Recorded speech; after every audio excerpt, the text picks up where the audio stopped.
En este importante acto damos inicio a un nuevo ciclo lectivo, a un nuevo año académico que comienza aquí y ahora con la conferencia magistral de la doctora Emilia Ferreiro.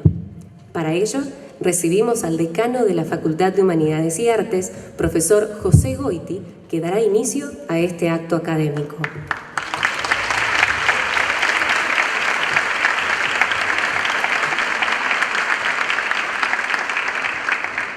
Buenas tardes a todas, a todos. Muchas gracias por estar aquí hoy en un acto significativo e importante para nuestra querida Facultad de Humanidades y Artes, creada hace ya 70 años. Quiero agradecer la presencia de cada uno de ustedes, agradecer especialmente a las autoridades provinciales en la figura de su ministra de Educación, la doctora Claudia Balaguer, también del señor Zabalza, representante del gobierno de la provincia de Santa Fe. Es muy importante para nosotros recibir el apoyo y el acompañamiento de las instituciones públicas y las más importantes de nuestra provincia, así que muchas gracias. Hace 70 años que nuestra facultad fue creada y 70 años después seguimos aquí. A pesar de las crisis contemporáneas, seguimos y continuamos el derrotero. Seguimos haciendo estallar, y produciendo saberes, produciendo conocimientos, aprendizajes, desde distintas perspectivas, desde distintos ángulos, desde distintos posicionamientos ideológicos y políticos, y renovando día a día nuestro compromiso con el conjunto de la sociedad, interpelando al conjunto de la sociedad, transmitiendo todos nuestros valores y sobre todo los valores democráticos. Este año nos encontraremos en muchas oportunidades y en muchas ocasiones para festejar los 70 años, en actividades muy diversas, en actividades, múltiples actividades, y justamente así será porque la Facultad de Humanidades y Artes es plural, es diversa. Y a lo largo de sus 70 años ha hecho numerosos e invalorables aportes a la vida cultural, a la vida artística, a la producción científica, y también se ha comprometido con numerosas luchas y con numerosas epopeyas de nuestra ciudad, nuestra región y nuestro país. Y eso es parte fundamental de nuestro legado. Y es nuestra intención, a lo largo de todo este año, reivindicar lo mejor de esa historia y proyectarla como legado, no solamente para nuestra propia universidad, sino para el conjunto de la sociedad. Y proyectar este compromiso con el futuro, con nuestro futuro. Yo creo que las instituciones importantes, y nuestra facultad y la universidad de hecho lo es, estamos convencidos que así es, trascienden ampliamente las personas, las mujeres y hombres que en forma individual o colectiva las integran. Pero también es cierto que esas instituciones, y la nuestra también lo es, son el producto del compromiso de esas personas en forma colectiva o individual. Son ellas las que han hecho la grandeza y también muchas veces las miserias de las instituciones. Es por eso que a lo largo de la historia nuestra facultad ha aportado y ha representado numerosos aportes. Y creemos que somos herederos de esos aportes, creemos que de alguna manera hemos recibido ese legado. Pero si somos parte de esa historia, si el producto de esos compromisos individuales y colectivos son lo que somos hoy, el presente y el futuro es nuestra responsabilidad. Somos nosotros los responsables de sostener y crear un futuro para nuestra propia universidad y para nuestra querida Facultad de Humanidades y Artes. Es nuestra obligación como contemporáneos. Hoy, como facultad, somos el producto de la historia de quienes nos antecedieron. Y a su vez estamos sometidos a un presente complejo, estamos sometidos a un presente difícil. El desafío que tenemos por delante no es sencillo, es claramente, lo podemos ver muchas veces como amenazador, pero también lo tenemos que ver como estimulante, como un desafío, como una interpelación a ser superada. Y nos obliga a ser creativos, a seguir investigando, a realizar nuestros mejores aportes para los debates y las luchas que las sociedades y los pueblos llevan adelante. Es en este contexto que hoy como decano y en representación del conjunto de la comunidad de la Facultad de Humanidades y Artes, que me toca presentar en el 70 aniversario y en el inicio de las actividades académicas para el presente año a la doctora Emilia Ferreiro. Y que sea Emilia Ferreiro quien hoy se va a dirigir a ustedes y va a desarrollar una conferencia pública, no es un hecho fortuito, no es un hecho casual, sino que tiene su razón, sus razones, tiene su sentido. Emilia representa los valores que nos identifican como universidad pública, aquellos que deseamos rescatar de nuestra propia historia, pero por sobre todo que deseamos proyectar al futuro. Emilia Ferreiro, más allá de su formidable e increíble currículum, representa rigor científico, representa honestidad intelectual, generosidad académica y personal, compromiso político y social, pero lo que es más importante aún, rebeldía, inconformismo y pensamiento crítico. Y no se agotan ahí las razones por las cuales hemos elegido a Emilia Ferreiro para que hoy dé inicio al ciclo académico de nuestra facultad. En este auditorio hoy hay una importante cantidad de miembros de nuestra comunidad universitaria y de la facultad, pero también hay muchos integrantes, muchos que hoy están aquí y que no son miembros de la facultad ni de la universidad, y sin embargo son sumamente importantes para nuestra sociedad, son una parte fundamental de nuestra sociedad, son docentes. Y quiero aprovechar esta oportunidad para reivindicar el rol del docente en nuestro país, para reivindicar el rol del docente, reivindicarnos a nosotros mismos como una parte importante y fundamental de la sociedad.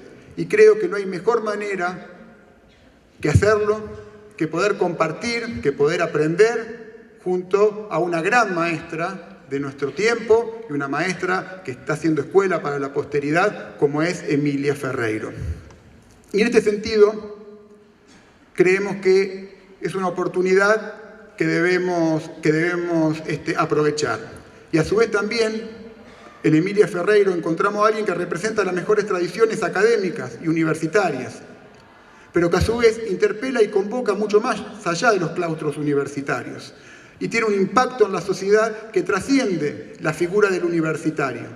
Y es respetada no solamente en el mundo académico, sino también en el mundo intelectual, social, docente, en todo el mundo, no solamente en nuestro país, en Latinoamérica, sino que en todo el mundo. Y es justamente por eso encontramos en Emilia una síntesis, no diría que perfecta, porque siempre estamos en busca de la perfección y es lo que nos motiva a seguir trabajando, pero sí una síntesis acabada de lo que queremos ser, no solamente como universitarios, de lo que queremos proyectar, no solamente como universitarios, sino como ciudadanos, como miembros de la comunidad, comprometidos con la comunidad, comprometidos con nuestros semejantes, comprometidos por una sociedad mejor, por una sociedad más igualitaria, que dé igualdad de oportunidades y que verdadera y genuinamente sea digna de ser vivida.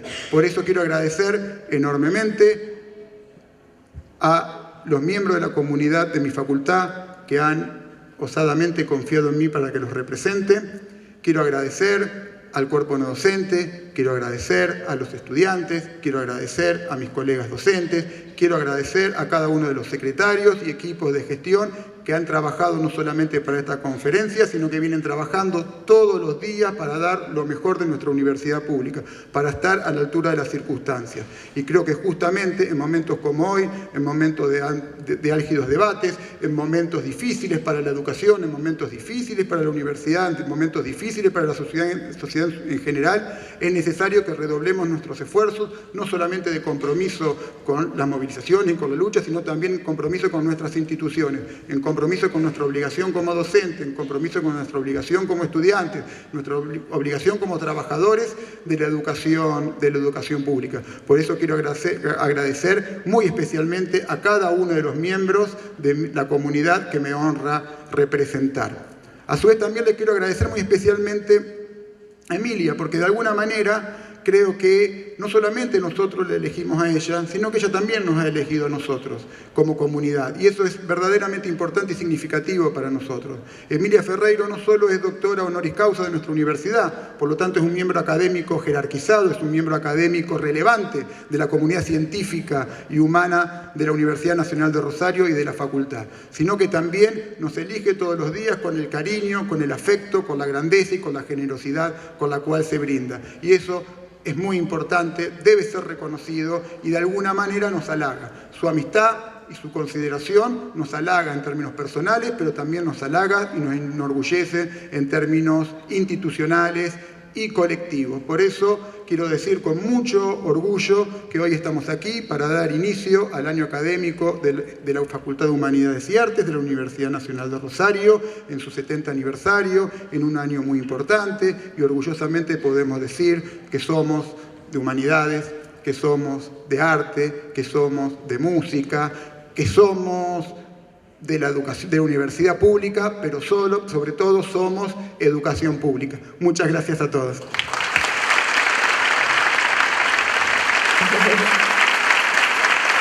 Con ustedes, la doctora Emilia Ferreiro.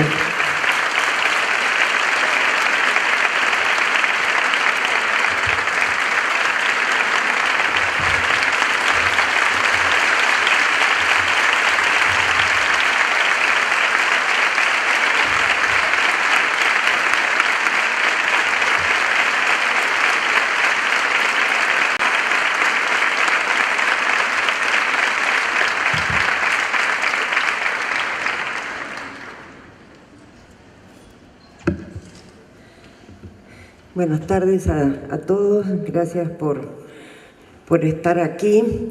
Es mi tercera presentación en el Teatro del Círculo. Dicen que la tercera es la vencida. A ver,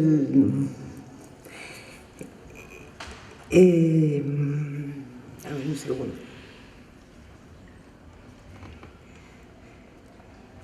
Afortunadamente, nadie me preguntó por un título para esta conferencia.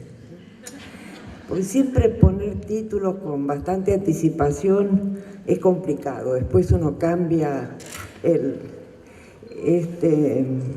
hilo del discurso y el título quedó ahí flotando. Entonces, después de pensar bastante, decidí que pues, una celebración necesita algo de música. ¿Sí? Entonces, le puse un título a esta presentación. ¿Cómo hacemos para que se vea? Ahí está. Piccola Sinfonia in tre tempi. Obviamente dedicada a los 70 años de la facultad, pero también per adulti che ascoltano i bambini. Y eso creo que no necesita ninguna traducción, todos ustedes lo entienden. Entonces, van a ser 3 tiempos, como en toda sinfonía, no necesariamente sobre el mismo tema musical, pero con cierta unidad global. Primo tempo, allegro ma non troppo. Yo voy a tratar de hablar durante un tiempo, por lo menos de pie, porque si no, no me van a ver los que están más atrás. Y en este primer tiempo yo quisiera trabajar algunos de los aspectos del desarrollo de la escritura que conciernen las primeras etapas. Quienes me conocen saben que siempre he enfatizado más bien los aspectos constructivos del desarrollo de la escritura. Es decir, qué es lo que los chicos quieren escribir y qué recursos ponen en acción para hacerlo. Sin embargo, me parece oportuno comenzar con algunos aspectos que no conciernen los aspectos propiamente constructivos, sino los aspectos que podríamos llamar figurales. O sea, la apariencia de cada letra o número y las correspondencias con el patrón gráfico convencional. En particular, me voy a referir a las rotaciones sobre el eje vertical más visibles en las mayúsculas que en las minúsculas, pero muy marcadas en los números. Pero antes de seguir necesito que alguien me traiga un poco de agua, por favor. Bueno. Entonces, veamos el primer ejemplo.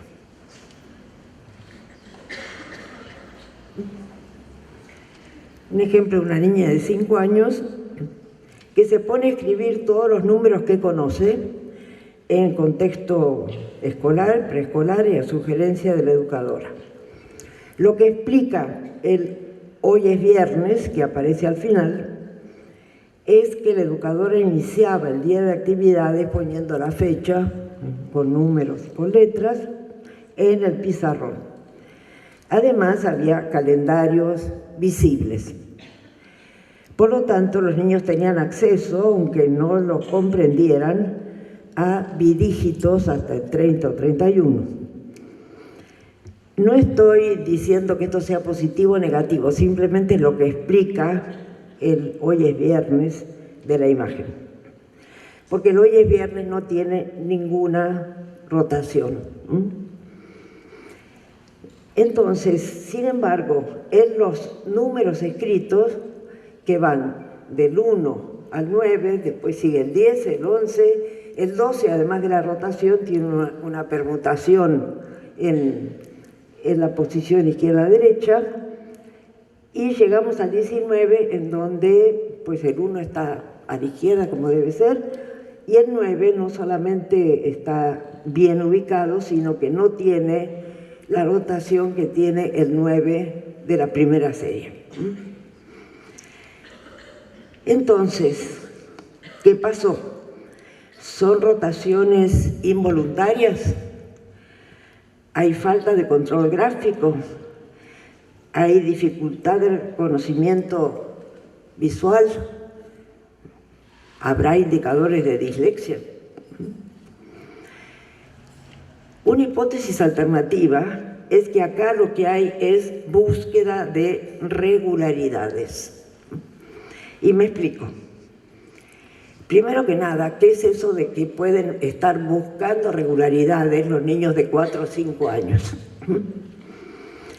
Y sí, en el caso de la adquisición de la lengua oral, es justamente 4 o 5 años el momento en donde asistimos a un fenómeno crucial, que es la regularización de los verbos irregulares. A ver, comer en pretérito simple da comí. ¿Por qué diablos caber no da cabí? ¿Por qué diablos saber no da sabí? Yo cabo y yo sabo son las formas previsibles.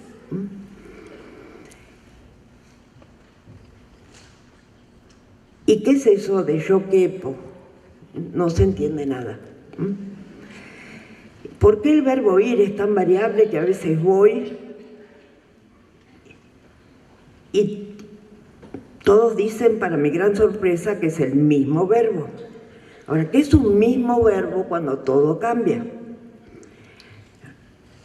Voy y vengo, pero vengo viene de venir y la verdad no se le parece en nada. Y voy parece que tiene que ver con ir y tampoco se le parece en nada. Los adultos quieren que los niños aprendan a hablar acumulando palabra tras palabra, sin ninguna organización. Ellos no son así.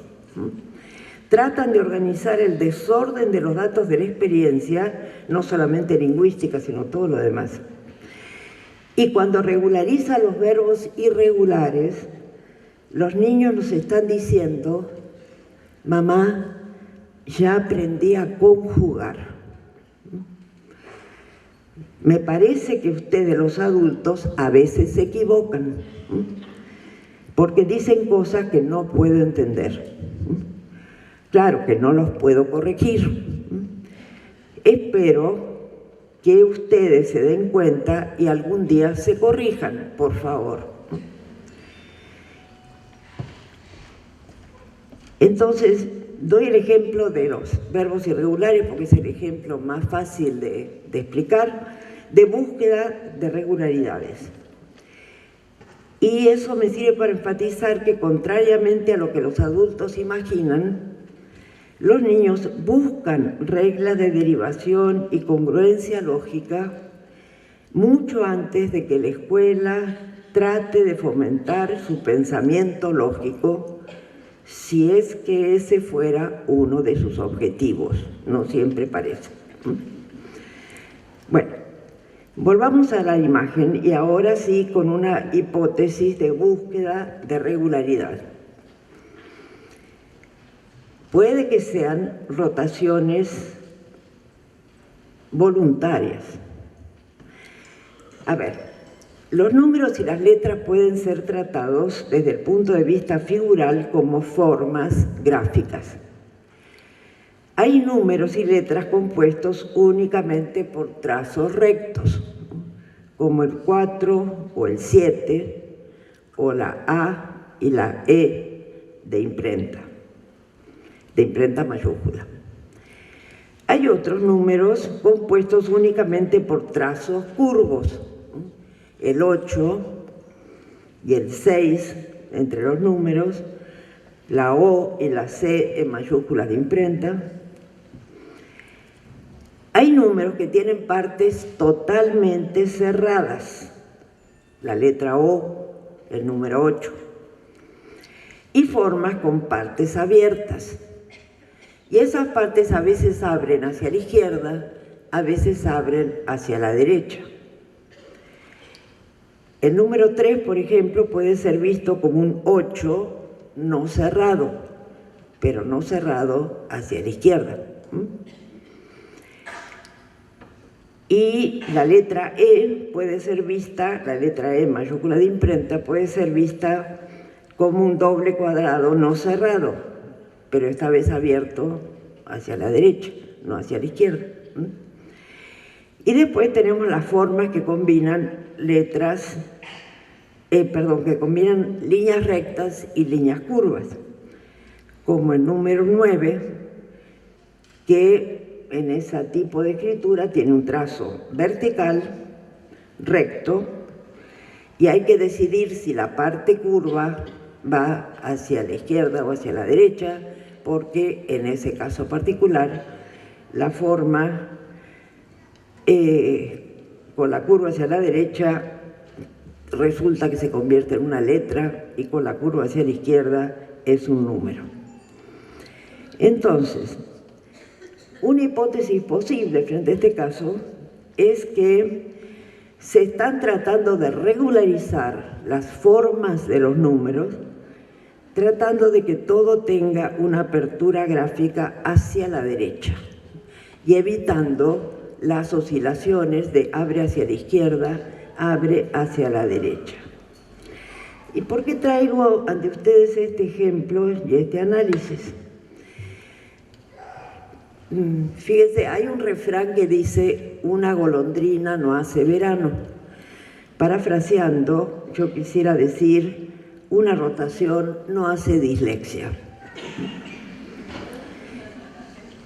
Y cuando se aprueban leyes que supuestamente tienen intenciones de diagnóstico precoz con fines benéficos, se buscan indicadores siempre fáciles de obtener. Y las rotaciones de las formas gráficas sobre el eje vertical, números o letras, son fáciles de obtener. Aprovecho para aclarar un par de cosas. Por un lado, el término dislexia es un término que aparece y desaparece periódicamente.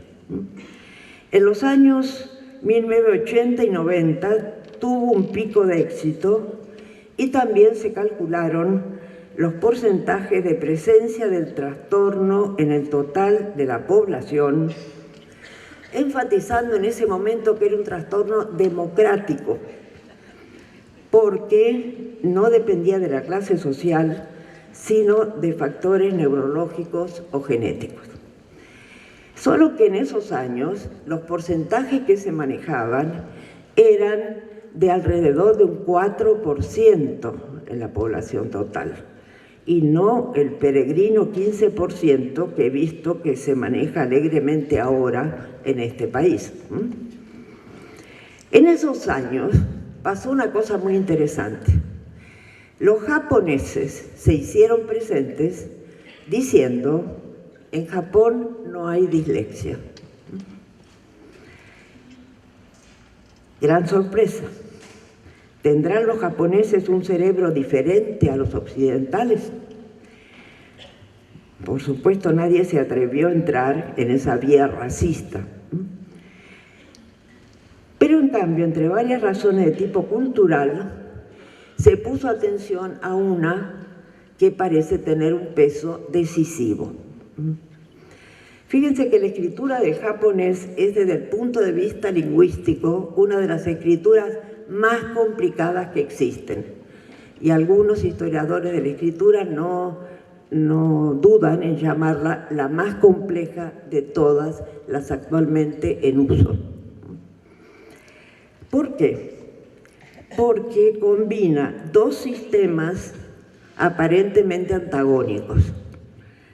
Por un lado, un conjunto de símbolos creados por los japoneses mismos, que se llaman hiragana, en donde cada símbolo corresponde a una sílaba. Y por otro lado, un conjunto bien abundante de símbolos llamados katakana, que son derivados de la escritura china y que corresponden a logogramas, derivados del chino, pero leídos en japonés. Ahora, con el sistema propio local, el katakana, el silábico, se puede escribir todo lo que se dice en japonés. Pero los japoneses consideran que alguien que solamente escribe con esos caracteres es un principiante, tiene una escritura precaria y, si es adulto, claramente deficiente. Un adulto letrado debe incorporar los signos que dan pistas sobre el significado, que son los signos derivados del sistema chino. Pero, y acá viene la cosa interesante, los niños inician su alfabetización con los símbolos silábicos, hiragana, y hay toda una profusa literatura infantil que usa solamente esos símbolos. Conclusión: es posible que lo que llamamos dislexia tenga que ver con la estructura del sistema de escritura que hay que aprender. Como ustedes saben, incluso los niños expuestos a un sistema alfabético producen escrituras silábicas, y me imagino que muchos de los aquí presentes saben de qué estoy hablando. Es decir, usa las letras del alfabeto como si cada letra estuviera en lugar de una sílaba, no de un fonema. Porque resulta que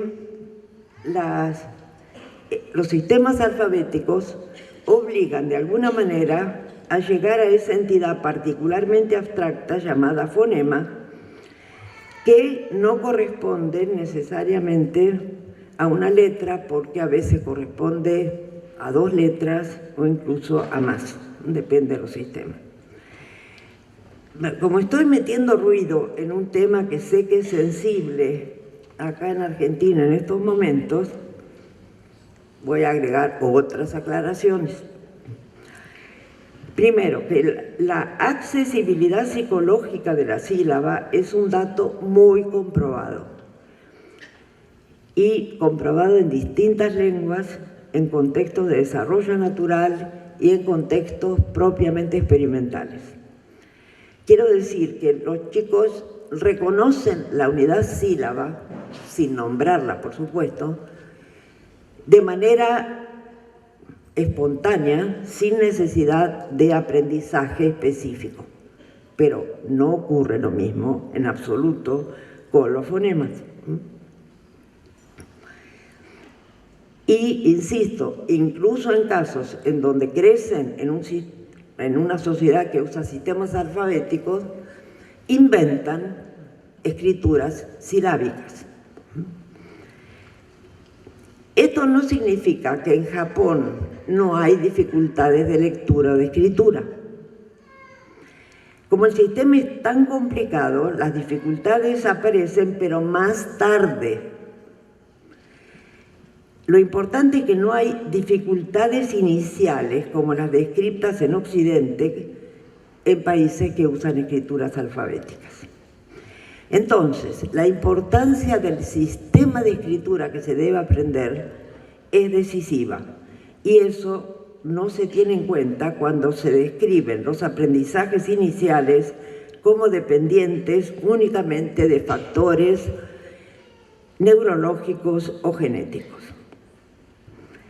Dicho esto, obviamente como científica tengo el mayor respeto por la investigación seria en todos los campos, en particular en la neurolingüística. Pero no estamos hablando aquí acerca de sus hallazgos, sino hacia un salto en el vacío que se produce cuando se pasa sin intermediarios de las imágenes cerebrales hacia los comportamientos humanos y en particular hacia las intervenciones educativas. Y hay que tener mucho cuidado con esos libros que están pululando, que hablan del cerebro que lee, el cerebro que calcula y similares. Porque el cerebro de por sí no atribuye significados.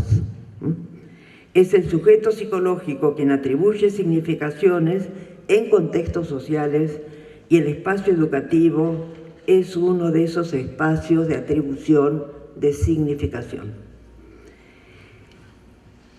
Pero hay que decir algo más sobre las ventajas o inconvenientes de la detección precoz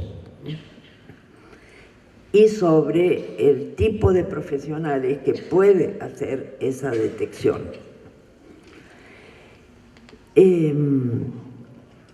La detección precoz tiene sentido cuando sabemos cómo actuar de manera eficaz con respecto al síndrome o la enfermedad detectada. Pero cuando no es el caso, se obtiene el resultado contrario, que es un etiquetamiento precoz.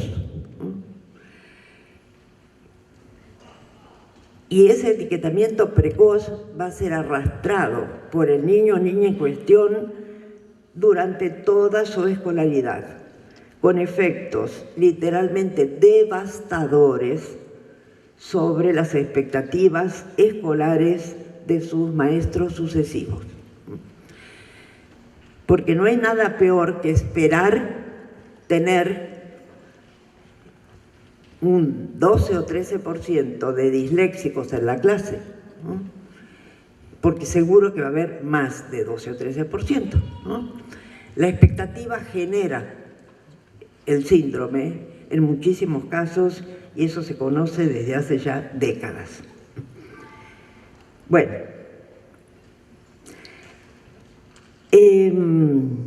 este ejemplo entonces podría ser visto como un ejemplo en donde se exploran propiedades de la orientación de las formas buscando regularidades. Y pues ya les digo, en el tipo de escuela en donde iba esta niña, Se trataba de un preescolar que dejaba fluir la escritura sin intervenir en ella. Y por suerte, esta niña se libró de una etiqueta y terminó su escolaridad obligatoria sin ningún problema. Pero la cosa es todavía más complicada, porque ocurre que hemos podido probar que hay rotaciones intencionales de otro tipo que aparecen en periodos posteriores. Y aquí me voy a referir a una excelente tesis de doctorado de una alumna mexicana, Mónica Alvarado, que por cierto ahora está colaborando con la maestría de la Universidad de La Plata.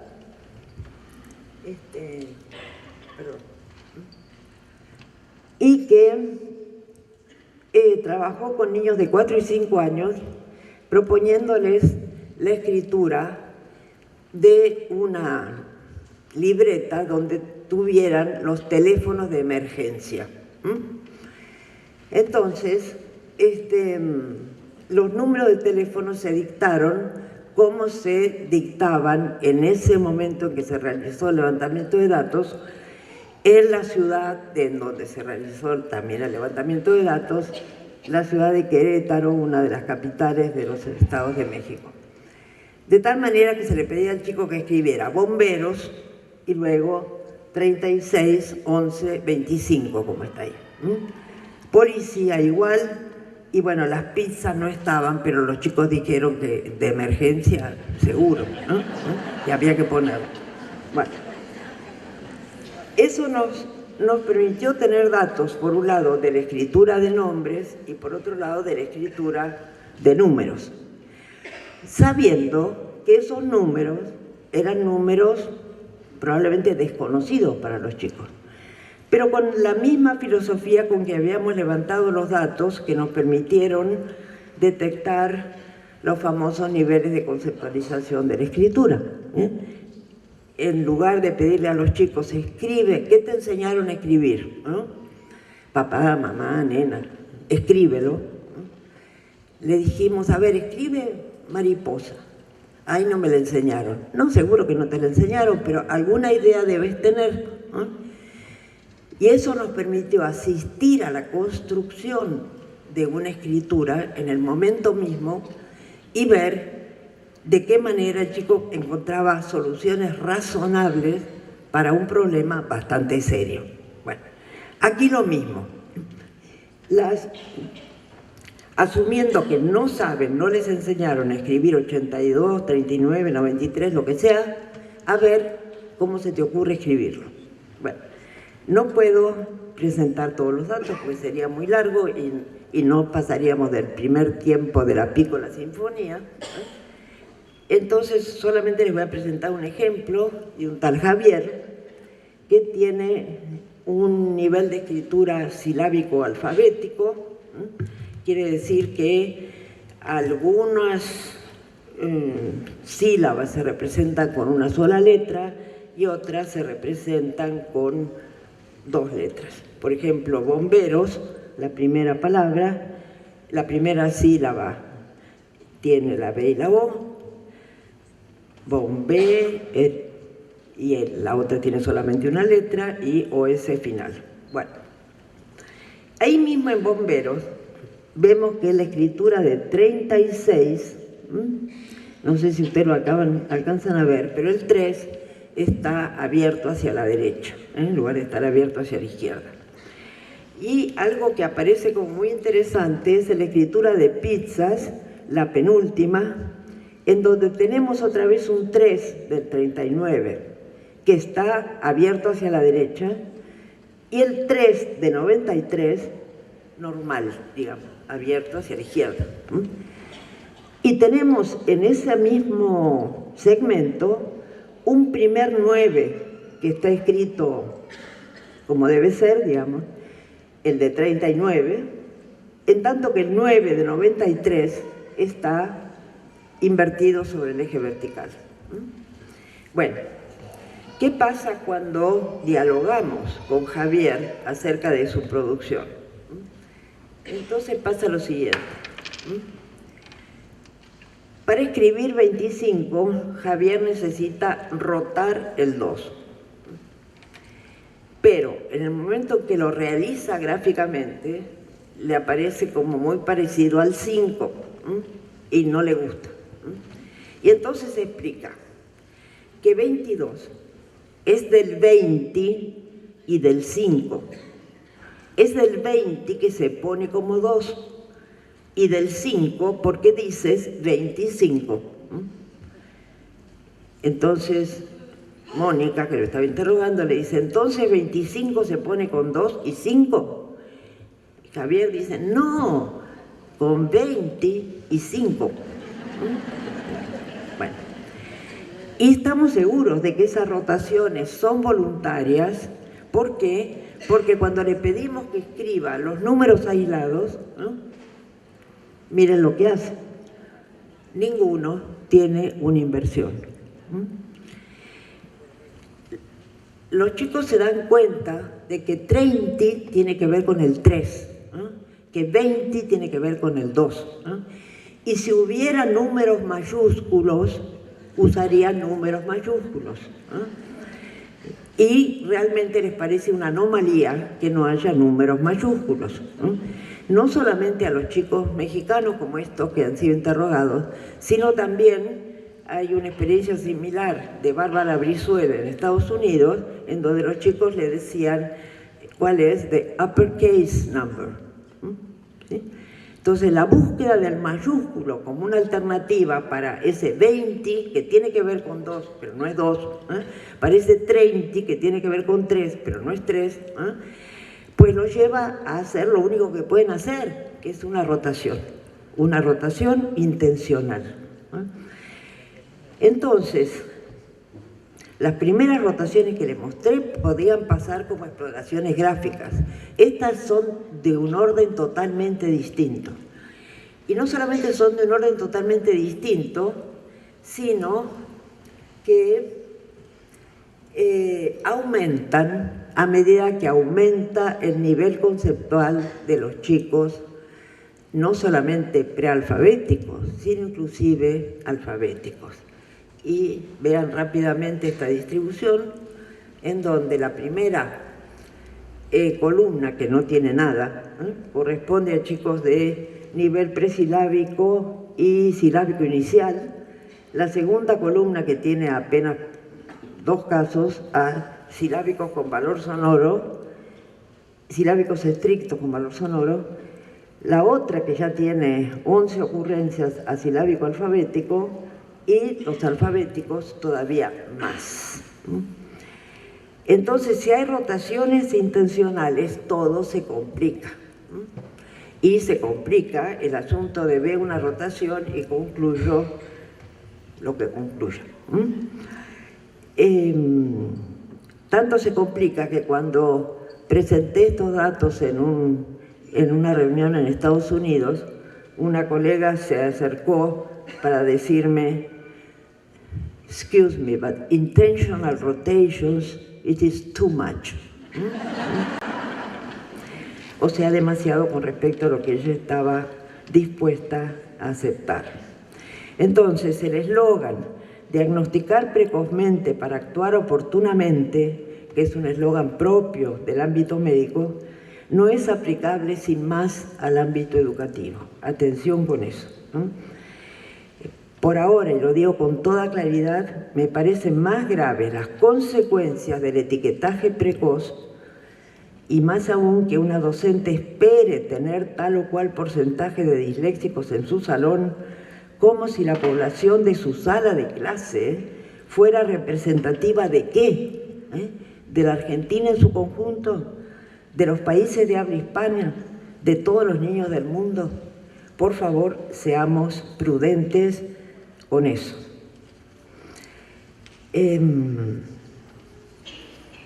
Bueno, y pasamos al segundo tempo. Andantino cantabile un po' scherzando. Aquí voy a hacer algunas reflexiones sobre el tema de los recados entre niños y las cartas entre niños y también algún ejemplo de adultos. Empezando por cartas y recados producidos en contexto escolar. En un preescolar italiano hay dos niñas, Erika de 5 años y Sara, que tiene casi 5, que han tenido una disputa. Entonces, Erika le escribe un recado a Sara, un poco enojada, diciéndole, en un sistema perfectamente silábico, fatti gli affari tuoi, o sea, haz lo que tienes que hacer, no te metas conmigo. Pero Sara le responde, en un sistema alfabético, ha escrito y árabo, o sea, no te entiendo. ¿Sí? Me escribiste en árabe.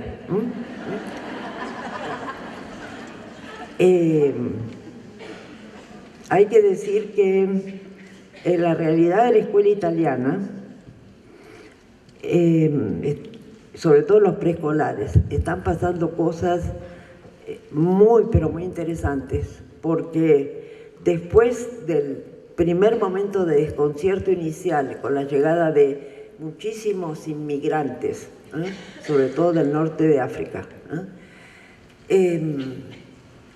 las educadoras me decían cosas como: no estamos preparadas para tratar tanta diversidad, en donde inclusive algunos gestos pueden ser interpretados de manera diversa por chicos de otras culturas. Con el pasaje del tiempo han conseguido transformar esa diversidad en una ventaja pedagógica. Y yo he visto experiencias sensacionales, particularmente en el norte de Italia, por cierto, algunas de ellas conducidas por una argentina de origen, Lilia Terucci, profesora de la Universidad de Milán, en donde los chicos trabajan con distintos sistemas de escritura que corresponden a otras tantas lenguas de los presentes en la clase desde el inicio, y hacen descubrimientos sensacionales sobre las propiedades de los distintos sistemas de escritura, porque hay de diversidades a diversidades, digamos. Cuando uno puede tener hijos de padres analfabetos, pero en muchos casos llegan niños de padres alfabetizados, pero que manejan otro sistema de escritura, y en donde las maestras esperan desesperadamente que el niño aprenda rápido el italiano, porque no tienen manera de comunicarse sino con los padres. Bueno, voy a otro ejemplo italiano, antes de pasar a uno portugués, y se los muestro a propósito para que vean que hay una serie de fenómenos que, por lo menos en las lenguas latinas, circulan exactamente de la misma manera. Esto es también un preescolar italiano en donde habían estado trabajando la historia de Caperucita Roja, en italiano Capuccetto Rosso, y después de lo cual la educadora le sugiere escribir una carta a alguno de los personajes. Entonces Lorenzo decide escribirle al lobo feroz. Y este es el producto de Lorenzo, que prácticamente sí se puede entender. Brutto lupo cattivo. Raya, la raya es muy importante. Bastardo che non sei altro, deficiente, stupido. Raya. Tanti saluti, Lorenzo.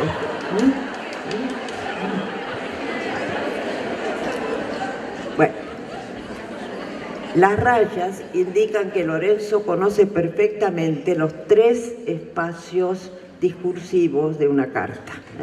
Primero, el nombre del destinatario, después el mensaje mismo que se quiere transmitir, y después los saludos de rigor de despedida más la firma del autor de la carta. Entonces, el inicio es el nombre del lobo feroz en italiano, bruto lupo cattivo. Lo que sigue es una serie de insultos, ¿sí? Porque Lorenzo le dice, bastardo es lo menos que se puede decir de ti, deficiente, estúpido, raya. Y luego hay que concluir de la manera formal que exige el formato carta. Obviamente Lorenzo no está para nada consciente de la discrepancia que genera ese tanti saluti al final, después del conjunto de insultos que le mandó antes. Pero no cabe ninguna duda que Lorenzo estaba indignado del comportamiento del lobo y bastante preocupado por el destino de Caperucita. Entonces, ¿a qué edad se puede empezar a escribir cartas? Pues muy temprano, muy temprano. Y si ustedes circulan por el sitio web de la cátedra, van a encontrar algunos ejemplos de cartas que son cartas dibujadas antes de ser cartas escritas, pero que ya hay una representación del gesto de enviar. Y el siguiente ejemplo es un ejemplo recogido en Brasil, recogido por una maestra, obviamente, que es interesante porque es un mensaje, otra vez, a una compañera, como en el caso del primer ejemplo que di. En cierto sentido es un recado, solo que bastante largo como recado, y que curiosamente incorpora algunos elementos gráficos de otro tipo de formato, que son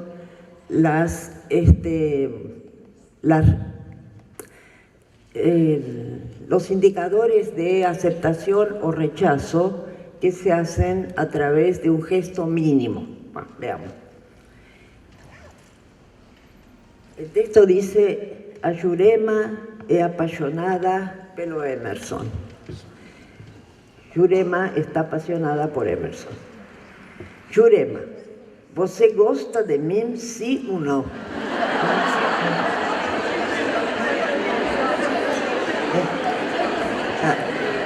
Ahí está el recurso al otro formato, ¿no? Va a aclarar. Jurema, você bote a respuesta en ese cuadro. O sea, ponga la respuesta en el cuadro que corresponde. Eu, Emerson, nunca vou esquecer você. Yo, Emerson, nunca te voy a olvidar. Acho que você vai gostar de mí, oh Emerson. Me parece que yo te voy a gustar, Emerson. Entonces está claro que el comienzo, que es una especie de título, a Jurema è apasionada pelo Emerson, en realidad es una expresión de deseos, porque está averiguando si realmente está apasionada o no, ¿sí? Y en realidad tendría que ser el título al revés, o Emerson è apasionado pela Jurema. Pero aquí lo que quisiera enfatizar es el recurso, digamos, a un formato que viene de otro lado y que resulta probablemente eficaz en este caso, porque la respuesta se puede emitir de inmediato, ¿sí? Y con un gesto mínimo, lo cual facilita la respuesta inmediata que está esperando Emerson. Ahora, detrás de este texto hay una historia muy triste, que no la voy a contar acá, pero que ustedes pueden encontrar si van a la página web de la cátedra, en la sección de Los niños piensan sobre la escritura, busquen ahí cartas y lo van a encontrar. Y quisiera concluir sobre esta sección, tempi de la sinfonía, con un mensaje recibido en mi computadora el 7 de marzo pasado. Un mensaje de una persona adulta. Fíjense un poco, digamos, el asunto dice solicitud de información, ¿no? Y luego empieza con: hola, muy buenas tardes, mi nombre es Tata y estoy realizando mi tesis de grado basada en sus libros y me gustaría poder contar con su opinión al respecto. De antemano solicito disculpas si de pronto no me expreso de manera adecuada, pero en realidad son los nervios de que si en realidad pueda comunicarme con usted. Quedo atenta a su respuesta.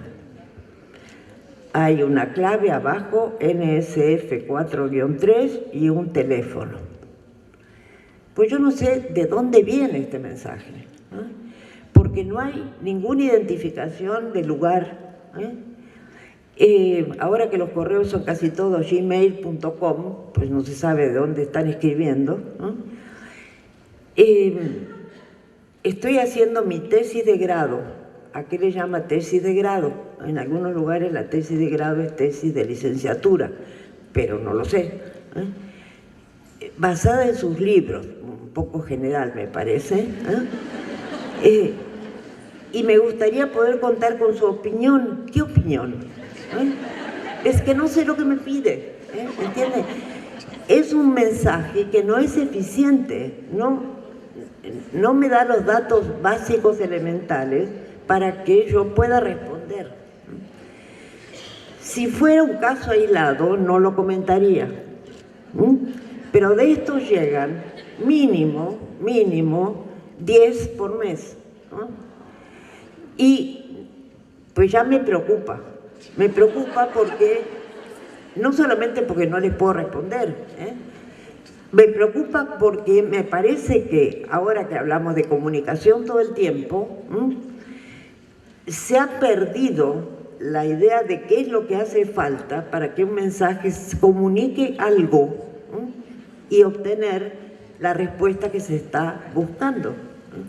Y seriamente me pregunto si no habrá que trabajar este tipo de cosas, de estos mensajes electrónicos, en contexto escolar, para que esto no ocurra, por razones bien pragmáticas, porque no tienen ningún resultado. Es imposible que continúe la comunicación a partir de tantas incertidumbres. Cuando alguien pone un teléfono, por favor, ¿de dónde es ese teléfono? No solamente es un fijo, es un celular. ¿De dónde me está escribiendo? Y me parece grave porque todos hablamos de comunicar y compartir, y esto tiene resabios de esos mensajitos de textos que andan circulando, mínimos, totalmente mínimos, pero dentro de una comunidad que comparte un montón de presuposiciones, y trasladar eso a un mensaje a una persona desconocida es gravísimo, gravísimo, porque no se saben presentar y por lo tanto pues no van a obtener los resultados que andan buscando. Y esto me conduce hacia algo que sí va a ser el motivo del terzo tempo de la Piccola Sinfonía, que se llama Allegro maestoso, porque todas las sinfonías terminan con un allegro maestoso. Bueno, y que tiene que ver con el problema de la utilización del espacio Internet con fines de estudio, no con fines de diversión, con fines específicamente de estudio. Y ahí ya sabemos que hay una cantidad de educadoras, profesoras, incluso de secundario, que dicen: pues ya no les doy más tarea para hacer en Internet, porque ¿qué hacen? Copy and paste. Bueno, entonces, eso va en contra de lo que está ocurriendo en la sociedad, en donde el verbo investigar está cada vez más asociado a Internet. Incluso tenemos una filmación en un preescolar, en una sala de 5 años, en una zona no marginada, pero tampoco muy beneficiada de la Ciudad de México, cerca del aeropuerto, en donde la educadora les había dejado una tarea para investigar, y cuando les pregunta si traen algo producto de la investigación, una chiquita empieza: no pude investigar porque la computadora de mi papá está descompuesta. Y entonces la maestra dice: pero ¿en dónde más se puede investigar? Y otra dice: en internet. Y otra dice: en Telcel, que es la empresa telefónica. Y dale que va, aunque si es investigar, tiene que ser en esta cosa llamada internet, a través de la computadora, hasta que la educadora se empieza a desesperar y dice: chicos, ¿no saben que además se puede investigar en los libros? Ah, dicen, ¿cómo? Porque efectivamente el verbo investigar se está asociando de manera fuertísima a internet y las compus. Así como el verbo comunicar también se está asociando a los dispositivos electrónicos. Y no digamos compartir, ¿no?, que es mandar por WhatsApp o alguna otra cosa una foto más que un texto. Bueno,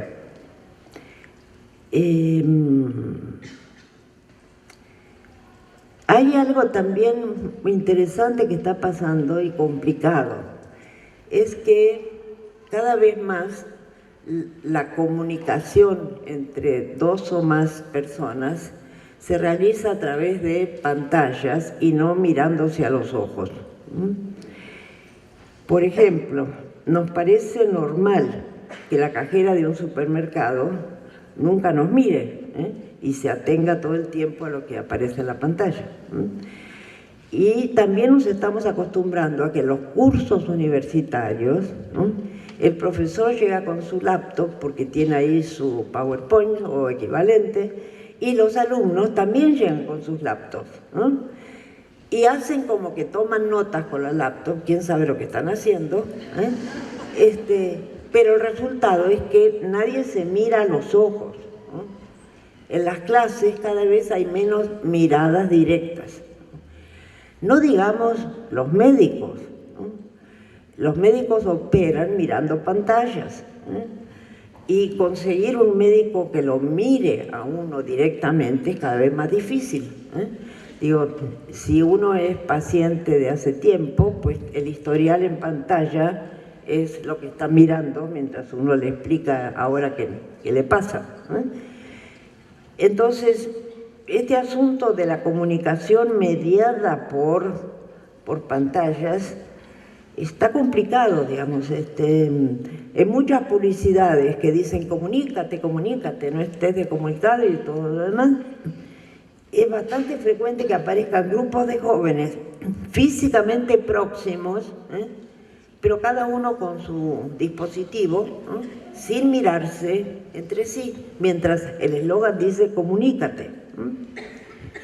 Bueno, entonces yo no sé en qué tipo de ambientes va a subsistir la mirada directa, cara a cara. Imagino que el preescolar va a ser uno de esos. No sé qué va a pasar con la primaria, porque a la velocidad que van estos cambios realmente es imposible andar haciendo futurología. Porque además las cartas personales en papel, digamos, prácticamente han desaparecido.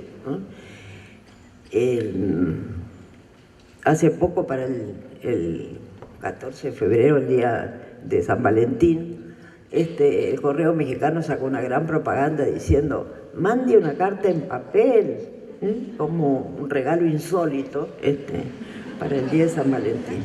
Bueno,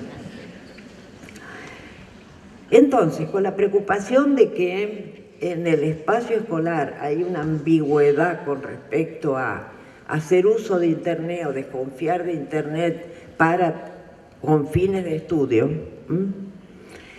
Una alumna mía hizo una tesis muy interesante, por cierto es una argemex, Marina Kriskowski, pero tratando de plantearles a los chicos un problema que había encontrado en Internet. ¿Sobre qué tema? Bueno, sobre un tema que interesa a un amplio rango de edad, que son las momias egipcias. Entonces, les planteaba el siguiente problema. Mira, que buscando en Internet me encontré con que hay algunos sitios que dicen que a las momias se les sacaba el corazón, mientras que hay otros que dicen que se lo dejaba. ¿Cómo podemos hacer para resolver el problema en Internet? Entonces, esta es la consigna. En Internet hay indicios que citen que las momias se les dejaban el corazón y otros que dicen que se lo sacaban. ¿Cómo podemos resolver esto buscando en Internet? Y entrevistó a 20 parejas de chicos de cuarto y sexto de primaria, compuestas por un niño y una niña. Bueno, me voy a referir a algunos aspectos de esta tesis nada más, empezando por cómo preguntan en Internet, cómo formulan una pregunta, ¿no? Entonces, algunos preguntan directamente a Google como si fuera una persona, ¿sí? Y le preguntan cómo se hacen las momias. Otros ponen algo parecido a un tema. Por ejemplo, el de abajo, proceso de momificación en Egipto. Proceso tiene un error ortográfico, momificación también, pero hoy en día Google es muy amigable. ¿Sí? Y entiende. ¿Sí? Y no dice, vuelve a escribir, no te entiendo, ¿no? Se porta bien con los chicos, ¿no? Lejísimos estamos de los primeros tiempos. Cuando yo empecé a entrar en las cosas de informática, había que conocer operadores lógicos, ¿no? Había que poner todo no en lenguaje natural, mucho menos coloquial, cómo se hacen las momias. Los sistemas de búsqueda en esa época rechazaban ese tipo de construcciones, pero ahora sí, los chicos le pueden preguntar como si fuera un adulto. Por supuesto que no necesariamente lo que aparece luego de poner esas cosas es satisfactorio.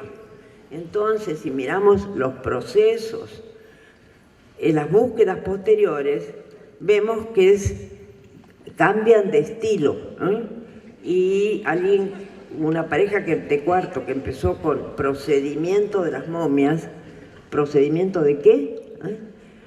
Bueno, después le agregó de las momias de Egipto, porque ocurre que en México hay momias en Guanajuato, entonces con el momia solito de pronto no llegaba en Egipto.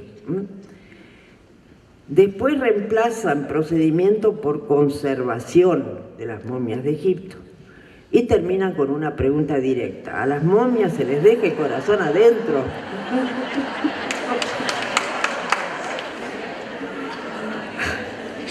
Bueno.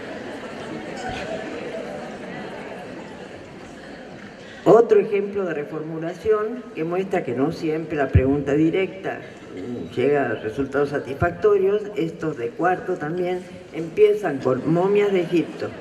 Después, ¿las momias de Egipto tienen corazón, sí o no? Y Google lo acepta. Eso es lo chistoso, digo, antes de ninguna manera, sí o no, imposible, no íbamos a parar a ningún lado. Y terminan con el proceso de embalsamamiento. Bueno, esa palabra embalsamamiento fue escrita se pueden imaginar de muchas maneras. Bueno. Bueno, las entrevistas son complicadísimas, fueron todas grabadas con un sistema que se llama Camtasia, que no ha sido creado para la investigación psicolingüística, ni mucho menos, pero que es un sistema que permite registrar todos los movimientos del cursor en la pantalla, ¿no?, más las voces de los chicos y eventualmente su cara, si intercambian miradas o todo el tiempo está mirando la pantalla y demás, solamente que cuando se mete también el requisito de filmar a los chicos entre sí, ya consume una cantidad de memoria espantosa. En este caso sí se registraron todos los movimientos del cursor en la pantalla mientras los chicos iban diciendo lo que iban diciendo, ¿no? Se pueden imaginar que luego el protocolado, o sea, la puesta en papel de todos esos datos es diabólica. Pero bueno, me quiero referir nada más que a los criterios de confiabilidad de la información que usan los chicos, porque la entrevista estaba guiada todo el tiempo acerca de cómo encontramos la información y cómo sabemos que esa información es confiable, ¿no? Entonces, de los múltiples cosas que aparecieron, voy a hacer mención solamente a tres criterios de confiabilidad que aparecieron por el interés en sí que tienen, no que sean necesariamente los más frecuentes, ¿eh? El primero sí, el primero es uno de los más frecuentes, los otros dos no, pero son muy interesantes y me parece que para una audiencia de educadores dan mucho que pensar. Entonces, un criterio de confiabilidad podría ser llamado como criterio de consenso democrático, que quiere decir que si varios opinan lo mismo, pues es confiable, ¿no?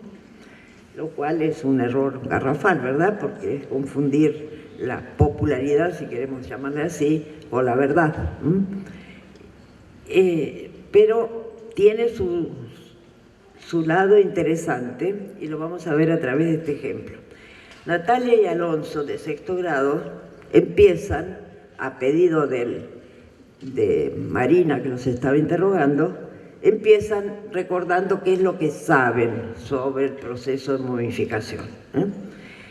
Y entonces dicen que Alonso dice, y su proceso creo que duraba 3 meses. ¿Qué cosa? El proceso de momificación, y los chicos asienten. ¿De qué más se acuerdan? Y Alonso dice que con unas pinzas se las metían por la nariz y le sacaban el cerebro. El adulto dice, eso yo también lo he leído. Y el asunto del corazón es algo importante porque Alonso dice, la verdad, no me acuerdo. Y Natalia, yo tampoco. Entonces empieza la búsqueda sin presuposición alguna sobre qué pasaba con el corazón, si lo dejaban o lo sacaban. Bueno. Y entonces empieza la búsqueda, primero con proceso de momificación, y Natalia aclara que hay que poner Egipto para que no salgan otras momias. Y sin querer eligen una de las opciones que aparecen, que corresponde a un sitio que se llama pasarmiedo.com, y que está definido por los autores del sitio como portal de terror, fantasmas, ovnis, cine de terror, parapsicología, leyendas urbanas, juegos de terror. Bueno, como quien dice, peor lugar imposible, ¿no? Sin embargo, ellos no llegan a la página inicial en donde está esta descripción que les acabo de leer, sino que van directamente a la zona en donde hablan de las momias de Egipto. Entonces, no han leído esto. Probablemente si lo hubieran leído, hubieran salido del sitio. Porque esa es una de las cosas complicadas, digamos, de elegir un sitio de la lista de búsqueda, pero no ir necesariamente al home, sino a un sector, y uno no sabe en dónde está realmente. Bueno, y ocurre que el sector sobre las momias, en este sitio de terror y fantasmas y todo lo demás, no está nada mal. Y los chicos leen lo que encuentran allí y la respuesta que leen es que les dejaban el corazón. Y entonces Marina, que nos está interrogando, les pregunta: entonces, ¿ya resolvimos el problema? Y Natalia dice que sí. Pero Alonso dice no, porque tal vez en esta página que se quede el corazón, pero en otras dice que se va. Entonces yo no estaría muy seguro. Natalia: pero necesitaríamos revisar otras. Y Alonso dice 3 páginas, para si en la mayoría de las páginas dice que sí se quede el corazón, sería por sentido común que sí, porque la mayoría de las páginas dice eso. Y aquí, ¿verdad?, empieza el problema entre muchos opinan que y eso es verdad. Y ese es uno de los problemas con ese criterio. Pero lo que quiero enfatizar es que estos chicos que usan el criterio de varios sitios, pues no les resulta tampoco tan fácil hacer la comparación entre los sitios. Ya la comparación en sí misma es una tarea cognitiva bastante complicada cuando estamos en el espacio Internet. Y más que eso, cuando Marina les preguntaba cosas de este tipo, cuando ustedes hacen la tarea, buscan en muchas páginas. Ay, no, dicen los chicos, no, yo solo busco en una, yo igual y lo copio. Bueno. Esta es una fuerte sugerencia acerca de, depende con qué pregunta van a Internet. Si la pregunta es en qué fecha se hizo tal o cual cosa, y yo no tengo criterios para dudar, la primera fecha que encuentro en respuesta a eso, pues la copio y listo. Si la pregunta es ¿quién fue el que tal o cual cosa? Y no hay un problema, digamos, por ejemplo, si aquí yo le decía la pregunta, ¿quién es el actual presidente de Costa Rica? Bueno, vamos a buscar en Internet, actual presidente de Costa Rica. Abrimos algún sitio, generalmente vamos a abrir el primero, el segundo, el tercero, rara vez vamos a ver cuántos sitios hay en la lista. Y si no tengo ningún criterio, copio lo primero que encuentro, porque no sé cómo distinguir entre esto es plausible y esto es imposible, ¿entienden? Y lo que empezamos a detectar es que en el ambiente escolar, la mayor parte de las veces que les piden que vayan a Internet para investigar tal cosa, investigar es encontrar un nombre o una fecha, y no resolver algún problema. Y por eso me parece que este tipo de diálogos alertan un poco sobre las razones por las cuales no van a buscar más. Porque algunos chicos usan criterios bastante más sofisticados. Por ejemplo, un criterio de confiabilidad por completud explicativa, que no esperábamos obtener una cosa de este tipo con chicos de 4º y 6º de primaria. ¿Cómo se expresa este criterio? Se expresa en que los chicos van elaborando ciertas ideas entre lo que leen, lo que sabían previamente, lo que les resulta potencialmente plausible, van recogiendo informaciones fragmentarias y las van vinculando y haciendo inferencias. Esta pareja que les voy a mostrar de Estela y Luis de 4º grado es particularmente interesante. Algunos de los fragmentos de una larga entrevista de 40 minutos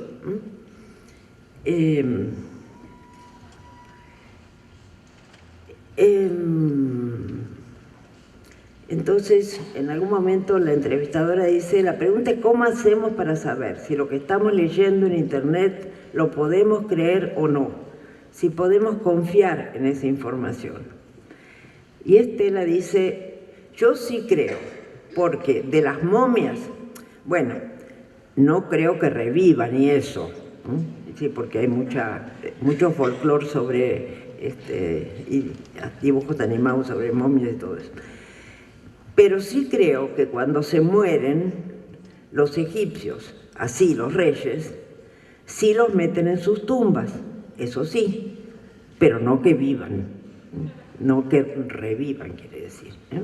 Bueno, una vez localizado el problema en la búsqueda por internet,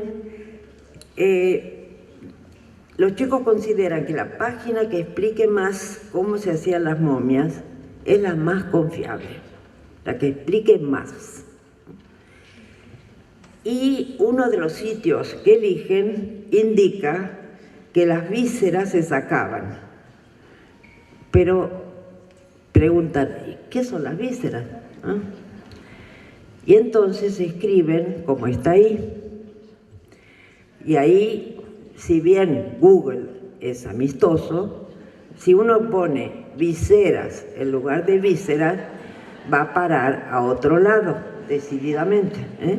Y efectivamente abren una página llena de gorras, ¿eh? Y ahí es donde hace falta un adulto que oriente, ¿verdad? ¿Por qué fueron a parar ahí? ¿Eh? Entonces, bueno, viene la orientación del adulto y estos chicos directamente escriben, ¿se quitaba el corazón a las momias? Como pregunta.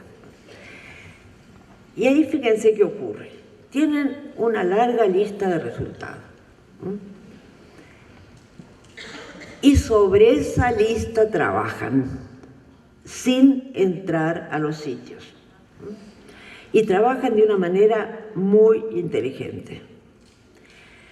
Entonces uno se pregunta, a ver, trabajar sobre eso, con esa información fragmentaria como la que está ahí, ¿eh?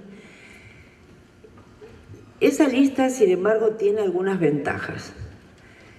Una de las ventajas es que los sitios son tan diversos entre sí, ¿no?, que mejor comparar dentro de una lista que no la comparación entre sitios con diseños diferentes, con modos de presentación de la información totalmente diferentes.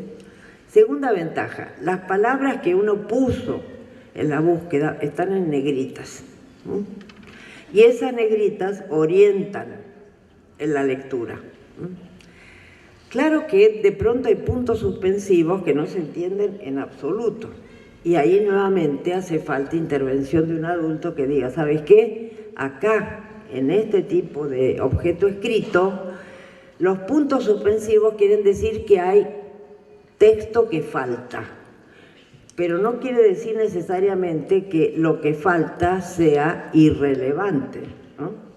Simplemente que ateniéndose a las palabras que pusiste en el espacio de búsqueda, ¿no?, la máquina automáticamente omitió una serie de palabras, que seguramente se van a encontrar entrando al sitio, ¿no?, porque nadie puede inferir cómo se usan los signos suspensivos en un texto como este, ¿no? Bueno, pero entonces, la ventaja de trabajar sobre la lista, o por lo menos dentro de la lista, es, por un lado, que tengo todos los sitios con el mismo formato.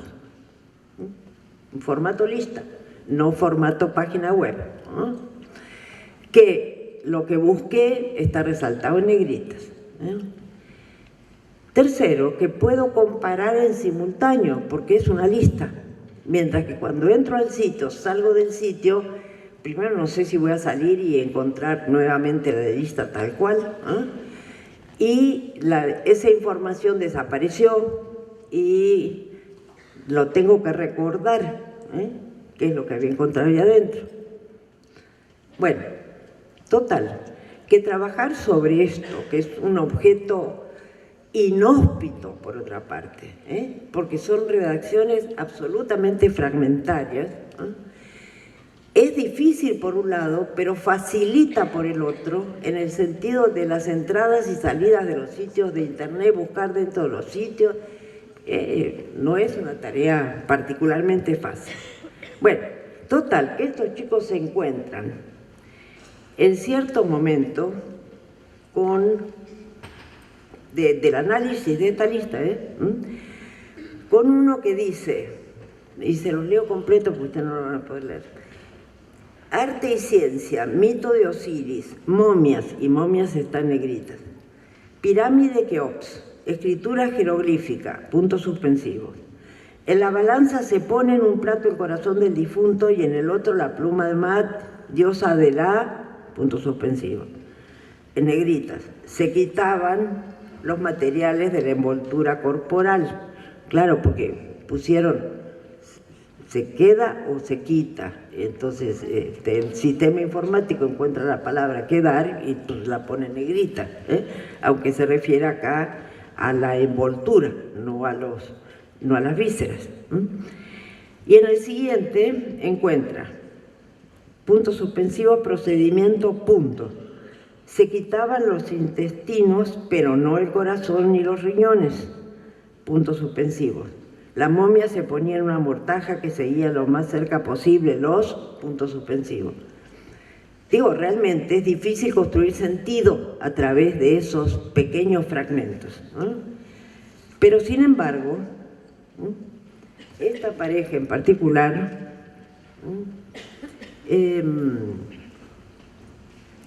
empieza a construir sentido y hablan así. Comienzan a elaborar una hipótesis sobre los fragmentos de la lista de resultados, sin entrar nunca a los sitios. Estela dice, sí tiene que tener el corazón, porque la otra lectura decía que los antiguos egipcios pensaban que sí se podía revivir. Ellos creían en la, ¿cómo se llama? Y Luis completa, en la vida eterna. Y entonces, si no se lo quitan, es porque ellos creían que sí podían otra vez revivir. Estela concuerda diciendo, Luis, entonces no se lo quitan. Y siguen buscando dentro de la lista de resultados y de pronto se encuentran con un recuadro, uno de los fragmentos, que dice, estos contenedores eran enterrados con la momia. En algunos casos se extraía el corazón, pero en otros lo dejaron, ya que se consideraba el punto suspensivo. Y aquí fíjense qué interesante lo que pasa cuando llegan a leer eso, ¿eh? Porque Luis dice, yo digo que a los reyes le dejaban el corazón y a los que no eran reyes les quitaban el corazón, como sirvientes, ¿no? La entrevistadora pregunta, ¿y por qué? Y Estela explica, porque ellos no pensaban que ellos podrían revivir. Si en una guerra muere uno, un rey, lo meten con todo el corazón para que pueda, porque ellos pensaban que podrían revivir y seguir la guerra. Entonces, con todos estos pedacitos que leen, van armando una hipótesis y en el momento que encuentran que un fragmento dice, en algunos casos sí, en otros casos no, con todo lo que venían elaborando de revivir, creían en la vida eterna y arman una cosa totalmente coherente, que es decir, algunos sí, ¿a quiénes? A los reyes que estaban en la batalla, se morían en la batalla, tenían que seguir con la batalla, caramba. Eso sí, vale la pena dejarles el corazón, y a los otros no. Bueno, entonces, van buscando explicaciones y no solamente informaciones, ¿no? Y eso es una distinción importantísima que hay que tenerla en cuenta. De pronto uno puede hacer un pedido de información, pero si no consigo meter esa información dentro de un esquema explicativo, ¿para qué me sirve esa información? Y muchas veces se confunde obtener información con obtener conocimiento, lo cual es terrible. Bueno, el último criterio que quiero presentarles, que también es sumamente interesante, y con esto voy a concluir, es el criterio de confiabilidad por protección contra intrusos.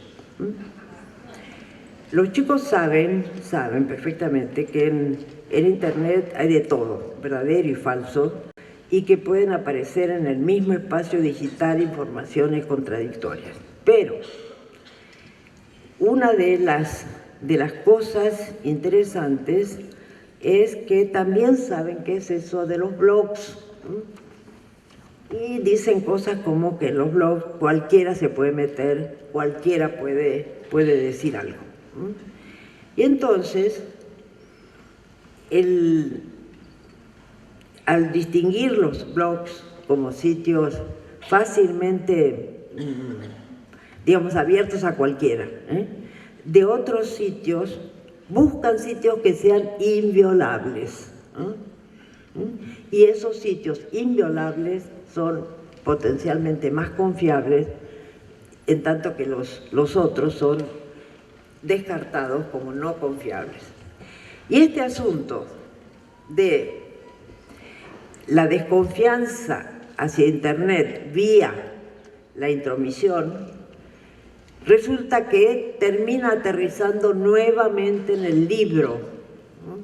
Como un objeto cerrado en donde no se puede meter un intruso, porque ya está cerrado y acabado.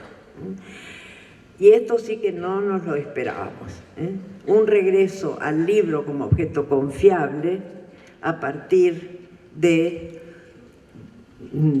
cierto tipo de conocimiento sobre el funcionamiento de Internet. Y doy un ejemplo.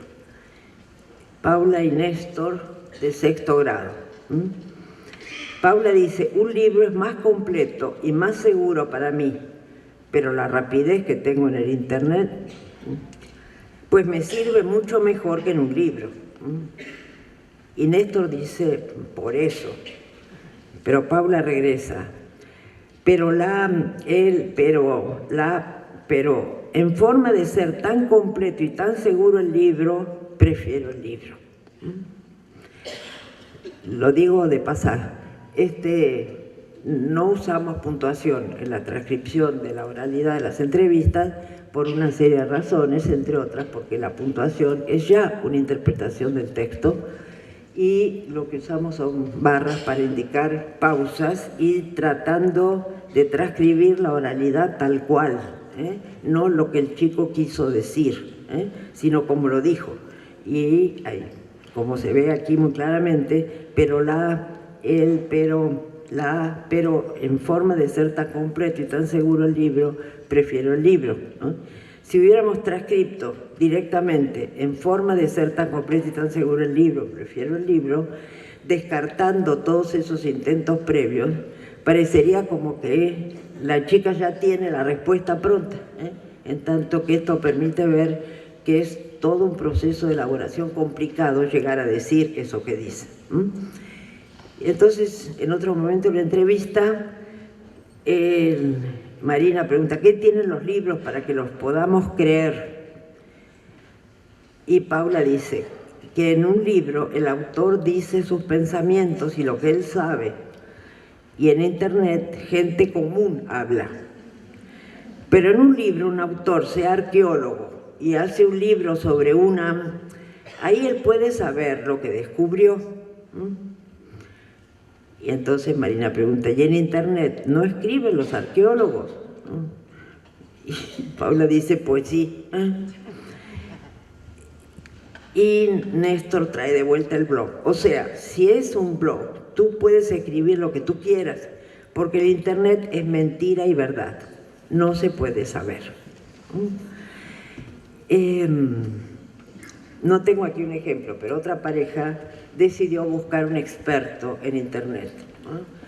Ahora, encontrar un experto en Internet que resuelva el problema de las momias, si se le dejaba el corazón o no, puede llevar varias horas.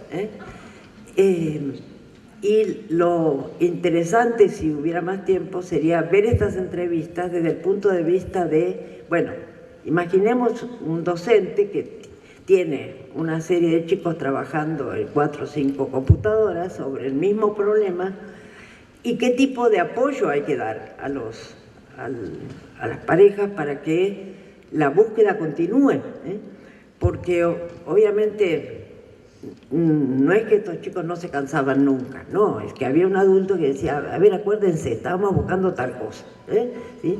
¿Y aquí qué? Y si buscan un experto, ¿cómo hacemos para encontrarlo? Primero hay que saber qué tipo de experto. Como ustedes ven, Paula pensaba en un arqueólogo. Y en el caso de algunos que empezaron a buscar expertos, pues de pronto descubrieron que hay una institución donde hay investigadores y escribieron UNAM, que es la Universidad Nacional Autónoma de México. En México, cuando se dice la universidad a secas, es la UNAM. Claro, puedo entrar a la página principal de la UNAM y luego, ¿cómo me oriento para ir? Entonces, total, que analizando con cuidado todas estas entrevistas, no solamente se ve que los chicos requieren más que simplemente una fecha, un nombre para estar satisfechos, pero por otro lado que pueden ser situaciones potencialmente muy interesantes desde el punto de vista educativo. En todo caso, sirva esto para que salgamos de esa dicotomía que no nos lleva a ningún lado de voy a usar o no voy a usar la computadora con mis alumnos. No. Es una tecnología que llegó para quedarse, que está modificando todas las profesiones, sin lugar a duda, que los fascina a los chicos y que mal haría la escuela en hacerse la ciega con respecto a eso. Lo que hay que hacer es saber utilizar de manera inteligente las nuevas tecnologías. Y con esto concluyo con un arrivederci. Ha sido una maravilla de exposición como esperábamos que no fuera. Muchas gracias.